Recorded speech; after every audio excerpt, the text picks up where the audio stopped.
Hello viewers, welcome to another blog. আমি doctor Joydeb আর আমার YouTube চ্যানেলে আপনাদের সকলকে স্বাগতম। আজকে যে বিষয়ে কথা বলবো সেটা হলো autoimmune haemolytic anaemia. Autoimmune haemolytic anaemia বলতে কি বোঝায় সেই বিষয়ে আলোচনা করব, কিন্তু প্রথমে দেখে নেওয়া যাক যে অ্যানিমিয়া বলতে কি বোঝায়। অ্যানিমিয়া হলো এমন একটি কন্ডিশন যেক্ষেত্রে শরীরের মধ্যে হিমোগ্লোবিন তথা লোহিত রক্তকণিকার পরিমাণ কমে আসা, এবং তার ফলে সমস্যা কি হয়?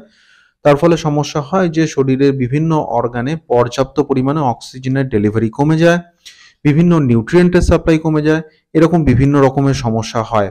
তো অ্যানিমিয়া হওয়ার জন্য সবথেকে কমন যে লক্ষণগুলি প্রকাশ পায় তার মধ্যে সবথেকে প্রথমেই হলো উইকনেস, দুর্বলতা, এক্সারশনাল উইকনেস অর্থাৎ সামান্য পরিশ্রম করলেই হাঁপিয়ে যাওয়া, যেমন কিছুটা রাস্তা হেঁটে গেলে হাঁপিয়ে যাওয়া, সিঁড়ি দিয়ে সামান্য উঠলে হাঁপিয়ে যাওয়া, এইরকম সমস্যা হতে পারে।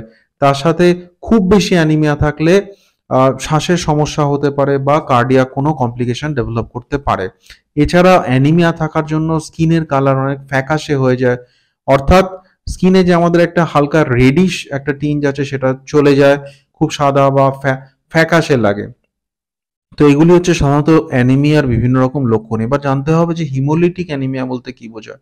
হিমোলিটিক অ্যানিমিয়া হলো এমন একটি কন্ডিশন যেক্ষেত্রে শরীরের মধ্যে লোহিত রক্তকণিকা বা আরবিসি ভেঙে যায় বিভিন্ন কারণে ভাঙতে পারে। তার মধ্যে একটি কারণ হলো অটো ইমিউন হিমোলিটিক অ্যানিমিয়া। তো কি কি কারণে ভেঙে যায় একটু সংক্ষেপে জাস্ট একটু দেখে নিই। যে সমস্ত কারণে ভেঙে যায় তার মধ্যে একটি হলো অটো ইমিউন হিমোলিটিক অ্যানিমিয়া। এছাড়াও বিভিন্ন রকম রেড সেলের মেমব্রেনের ডিফেক্টের জন্য হতে পারে, অর্থাৎ রেড সেলের বাইরে যে আবরণ থাকে তার বিভিন্ন যে প্রোটিন তাদের স্ট্রাকচারাল কোনো অ্যাবনর্মালিটি থাকলে তার জন্য হতে পারে। রেড সেলের মধ্যে যদি কোনো এনজাইমের কোনো ডিফেক্ট থাকে তার জন্য হতে পারে। এছাড়া বিভিন্ন প্যারাসাইটের জন্য হতে পারে, অটো ইমিউন হিমোলিটিক অ্যানিমিয়ার জন্য হতে পারে। এছাড়াও আরো বিভিন্ন রকম ফ্যাক্টর আছে, সেগুলির জন্য কিন্তু হিমোলিটিক অ্যানিমিয়া ডেভেলপ করতে পারে। তো আমরা আজকে যে বিষয়ে কথা বলছি সেটা হচ্ছে autoimmune haemolytic anaemia. Autoimmune বলতে কি বোঝায়? যে অটো ইমিউন অর্থাৎ শরীরের যে নিজস্ব যে ইমিউন সিস্টেম আছে সেটা যদি নিজেরই শরীরের কোনো স্পেসিফিক অর্গানকে, কোনো স্পেসিফিক পার্টকে যদি অ্যাটাক করে, এক্ষেত্রে কি হয়, আমাদের শরীরে আরবিসির বাইরে যে মেমব্রেন আছে তার বিভিন্ন প্রোটিনের এগেনস্টে যদি অ্যান্টিবডি নিজের শরীরের মধ্যেই উৎপন্ন হয় এবং সেই অ্যান্টিবডি যদি আরবিসি কে ডেস্ট্রয় করে, তখন তাকে বলা হয় অটো ইমিউন হিমোলিটিক অ্যানিমিয়া।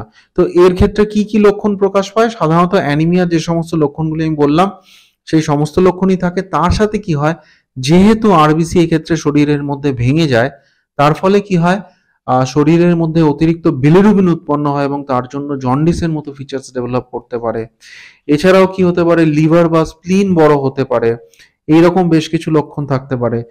যাদের এইরকম কোনো কন্ডিশন আছে এবং দীর্ঘদিন ধরে শরীরের মধ্যে হিমোলিসিস হচ্ছে তাদের ক্ষেত্রে কিন্তু গল ব্লাডারে স্টোন ফর্ম করার আশঙ্কা থাকে। তো এরকম বেশ কিছু লক্ষণ প্রকাশ পায়। এবার হচ্ছে এর জন্য বিভিন্ন ইনভেস্টিগেশন করা হয়, বিভিন্ন ব্লাডের ইনভেস্টিগেশন করা হয়। ব্লাডের ইনভেস্টিগেশনের মধ্যে বিলিরুবিন রেস থাকে, লিভার এনজাইম কখনো সামান্য বেড়ে থাকতে পারে।